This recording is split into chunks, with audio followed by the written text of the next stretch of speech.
Bonjour, on se retrouve aujourd'hui pour une nouvelle vidéo.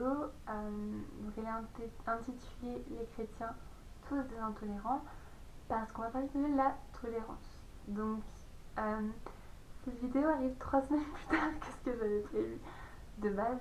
Et normalement, je l'avais faite hier soir. J'avais tout édité, tout. Et ce matin, en fait, elle avait disparu.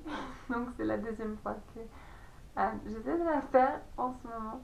Donc voilà, mais je pense que ce message il est important. Enfin, c'est important je pense, de parler de la tolérance et de mettre au clair certaines choses parce qu'on entend beaucoup dans la société que les chrétiens sont intolérants, qu'ils n'acceptent rien, qu'ils sont fermés. Et je pense que c'est important d'éclaircir certaines choses. Donc, pour commencer, on va commencer par dire que la tolérance, c'est pas la même chose que approbation.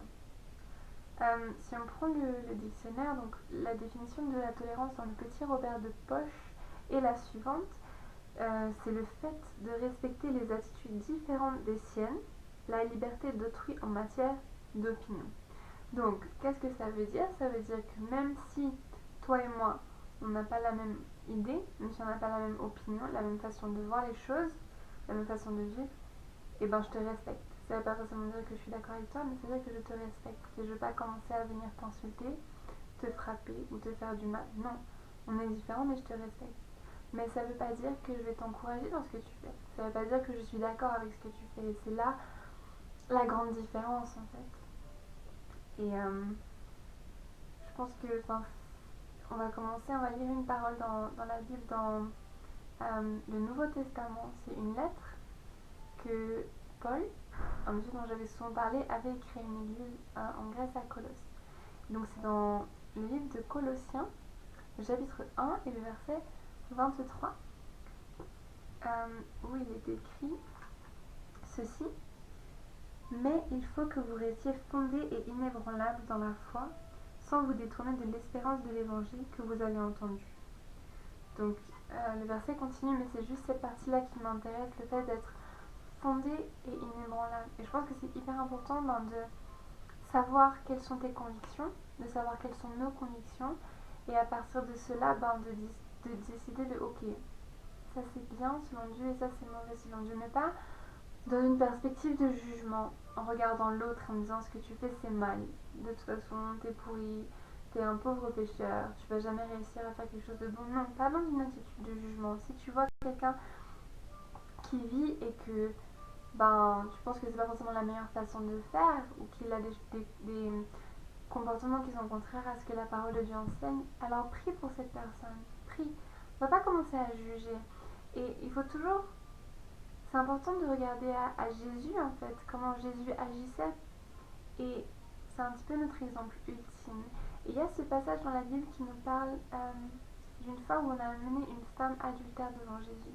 Donc il faut savoir qu'à l'époque de Jésus sur terre, quand des personnes étaient surprises en train de commettre un adultère, donc la personne, on creusait un trou, on mettait la personne dedans jusqu'à ses bras, et ensuite on la lapidait.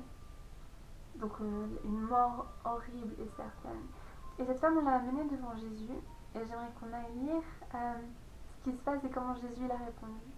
Les gens qui ont amené la femme, ils ont dit maître, dans la loi que Moïse nous a prescrit, il est écrit qu'on devait lapider de telle femme. Mais toi, que dis-tu?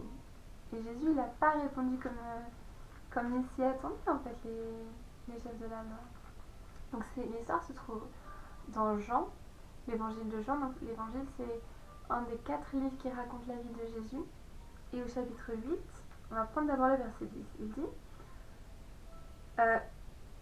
le verset 7 plutôt, pardon. Comme il continuait à l'interroger, il se redressa et leur dit que celui d'entre vous qui est sans péché jette le premier la pierre contre elle. Voilà déjà de ça. Et ensuite le verset 10. Alors il se redressa et ne voyant plus qu'elle, il lui dit, femme, où sont ceux qui t'accusaient? Personne ne t'a donc condamné? Elle répondit, personne, Seigneur. Jésus lui dit, moi non plus je ne te condamne pas, vas-y et désormais ne pêche plus. Donc en fait Jésus ici il nous montre différentes choses. Déjà au début il leur dit mais ok elle a péché, Mais de vous là, celui qui a jamais rien fait de mal, il peut jeter la pierre. Il n'y a personne. Parce qu'on a tous des péchés, on a tous. On sort tous. Moi je sais d'où Dieu m'a sorti. Je sais d'où Dieu m'a pris, de quel péché il m'a sorti. Le processus que je suis en train de vivre avec lui. Et je dis pas que quand on vient à Dieu, on devient parfait. Non. Et justement, c'est pour ça qu'on peut pas se permettre de juger les autres, de mal regarder les autres. Parce que tous, on a des choses à travailler avec Dieu. Personne n'est parfait. Le but, oui, c'est de marcher dans la sainteté, dans la sanctification, quelque chose de mis à part, de ressembler à Dieu de plus en plus, chaque jour. On a tous nos luttes, on a tous nos combats, nos batailles, et on n'a aucun droit de juger les autres ou de ne pas respecter en fait. Parce qu'on a tous une vie, on a tous des choses qu'on travaille en fait. Et donc Jésus il a dit ça au début, et lui non plus il n'a pas jugé la femme. Il l'a pas condamné, il a dit vas-y et ne pêche plus. Il lui a pas dit oui ce que tu fais ce soir, c'est pas grave, vas-y recommence. Non, il a dit ok, ici on reconnaît que ce que tu as fait c'est pas bien, mais moi je pardonne, alors va et ne recommence plus. Et c'est cette attitude-là qu'on devrait avoir, cette attitude d'amour, de dire que ok, le péché c'est pas bon. Ça c'est quelque chose, le péché c'est quelque chose qu'on ne peut pas tolérer. Pourquoi? Parce que le péché il amène à la mort. Mort physique, mort spirituelle, mort émotionnelle. Le péché nous amène à la mort. Mais la personne, il faut qu'on l'aime. Jésus nous a dit aimez-vous les uns les autres. On doit apporter de l'amour à tous. Priez pour les personnes. Si tu vois quelque chose qui ne va pas pour quelqu'un, mais prie pour cette personne. Mais ne va pas avec une attitude de jugement, de condamnation. T'es qui? T'es qui pour juger? T'es qui pour condamner quelqu'un? Prie pour la personne, aime la personne. Prie pour elle. Et Dieu, il peut changer. C'est Dieu qui change les cœurs, c'est pas nous. C'est pas par le jugement, c'est pas par l'intolérance. Soyez, comme il disait, ferme, fondé, inébranlable. Sois ferme sur ce que tu crois, sois inébranlable sur ce que tu crois, mais ne va pas juger la personne. Ne va pas condamner la personne parce que tu sais pas d'où elle vient et tu sais pas ce que Dieu est en train de faire avec elle. Et souviens-toi de toi d'où tu viens, d'où Dieu t'a tiré. Ça nous garde dans l'humilité. Mais maintenant, ça ne veut pas pour autant dire qu'il faut être d'accord avec tout ce qui se passe autour de nous. Justement, il y a des choses que la société nous envoie, des standards, des valeurs avec lesquelles la Bible est en contradiction. Et je vais lire un dernier passage, c'est dans le livre des Actes. Donc ça raconte en fait un peu la vie des premiers chrétiens, en gros, vraiment en très gros.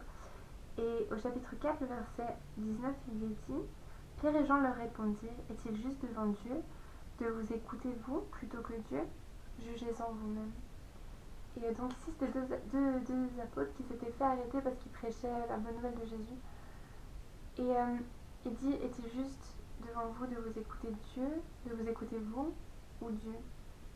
Donc c'est qui est-ce qu'on va écouter, qui est-ce qu'on va choisir de suivre, les standards de qui va-t-on appliquer? Et je pense que c'est important d'appliquer les standards de Dieu en fait. Ce que lui il enseigne, que ce soit dans sa parole, ce qu'il va vous dire par son esprit, parce que Dieu parle encore aujourd'hui. Et c'est vraiment un appel à aimer et à prier plutôt que de juger et de condamner. La condamnation n'apporte jamais rien de bon. Et on est dans le monde, on est censé être une lumière aussi. Mais soyons vraiment tous, soyons plein d'amour, plein de compassion, plein de patience surtout. Ne jugeons pas, mais prions.